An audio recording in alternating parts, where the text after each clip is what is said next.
শোনেন, চালটা অনলি সাপ্লাইয়ের উপর ডিপেন্ড করে না, সাপ্লাই ছাড়াও যে ডিস্ট্রিবিউশনটা, মানে ডিস্ট্রিবিউশন চ্যানেলগুলো, এগুলো তো বেশিরভাগ হোলসেল এবং রিটেলের উপর ডিপেন্ড করে। অতএব এইটার সে দায়িত্ব তো আপনার আমাদের ভোক্তা অধিকার সে আছে, লোকাল অ্যাডমিনিস্ট্রেশন আছে, ওরা দেখবে। আর সবচেয়ে বেশি হলো আমাদের যারা ব্যবসায়ীরা আছে তাদেরকে একটু রেসপন্সিবল হতে হবে। কারণ প্রবলেমটা হয়েছিল কি, পৃথিবীর অন্য অন্য দেশে কিন্তু এইভাবে জিনিসপত্রের দাম কিন্তু বাড়ে না, আপনারা দেখবেন বাড়ে যে যথেষ্ট ভ্যালিড কারণে।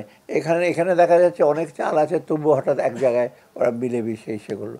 এই জিনিসটা তো আপনার এটার সলিউশন আমি একবার আপনাদের বলেছি, অ্যাডমিনিস্ট্রেশন হয় না, এইগুলির সলিউশন কিন্তু একটা পলিটিক্যাল গভর্নমেন্ট করতে পারে। কারণ তাদের এই মরাল সুয়েশন বা এই করার সেটা থাকে, তাদের ভয়েসটা দিতে পারে, তাদের কর্মীরা আছে, তাদের সেট আপ আছে। কিন্তু এই অ্যাডমিনিস্ট্রেশন থেকে ডিসিকে পাঠিয়ে, ইউএনএকে পাঠিয়ে এগুলি কন্ট্রোল করা ডিফিকাল্ট।